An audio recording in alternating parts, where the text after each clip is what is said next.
le grand de la génération il y a 2 siècles et demi. Le Rabbi Yonatan Eibschitz, il a écrit Yarod Vache, aussi Kretu Pleti, des grands livres de psycha. Un jour, le seigneur de sa région lui dit, dites-moi, vous dites que le Mashiach, votre Messie va venir un beau jour, mais qui vous êtes? Un petit peuple, sans rien. Même aujourd'hui, on a une armée, Tzahal, mais on est un petit peuple, on est combien? 6 millions par rapport à 1 milliard 300 millions d'ennemis qui nous entourent, le monde entier. Faut pas rêver, d'accord? Avec même l'armée du monde, on n'est rien. Le Rav Shark disait sans cesse, faut pas croire qu'on est ce qu'on n'est pas. On est des petits, très vulnérables, faut faire attention.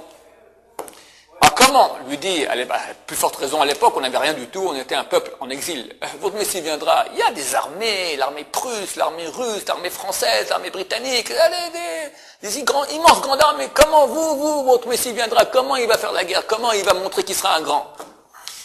Du coup, je te montre, dis à tous tes seigneurs, dans 3 jours, on va faire un concours de combat de coq. Que chacun prépare bien son coq, on verra qui sera vainqueur. Moi, je mènerai mon coq aussi, on verra. Je te montrerai que moi, je serai le vainqueur. Ah ouais? Ok, très bien. Le roi envoie des édits spéciaux à tous ses seigneurs. Venez, dans 3 jours, chacun amène son coq de combat le plus fort, et on va voir maintenant qui va gagner. Après 3 jours, les trompettes, les drapeaux, tous les seigneurs qui sont là, et le roi s'installe, et chaque seigneur amène son coq, des coqs flamboyants, des coqs cruels, forts, puissants. Et le roi vient, il sort un coup de son sac comme ça, un petit coq, tout freluquet, tout tremblotant. Les seigneurs là se regardent en faisant des sourires, des coups d'œil comme ça, ils rigolent déjà.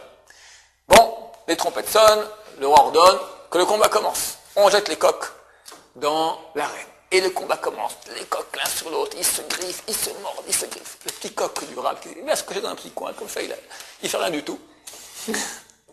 Et à la fin du combat, tous les coqs sont morts, et le petit coq qui sort comme ça, tout penaud, vivant. C'est marqué dans les textes qu'à la fin des temps, il y aura une grande guerre dans le monde. On n'est pas prophète ni fils de prophète. C'est vrai que tout le monde sent un peu que c'est pour bientôt.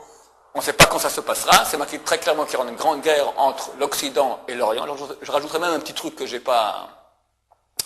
C'est marqué dans les écrits de Rabbi Yoshua Eshel Meapta qu'à la fin des temps, les peuples voudront faire la guerre entre eux. Mais ils verront que s'ils font la guerre entre eux, le seul qui va en profiter en fait, c'est le peuple d'Israël. Alors, ils vont tout faire pour ne pas rentrer en guerre. Mais néanmoins, c'est marqué, comme ça a dit Rabbi Joël Meapta, par la tignasse de leur chevelure, de force, ils seront obligés de rentrer en guerre.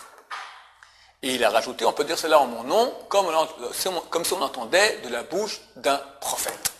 On a un exemple éloquent de cela par le combat de coq de Rabbi Yonatan Eibschitz. Bonne journée.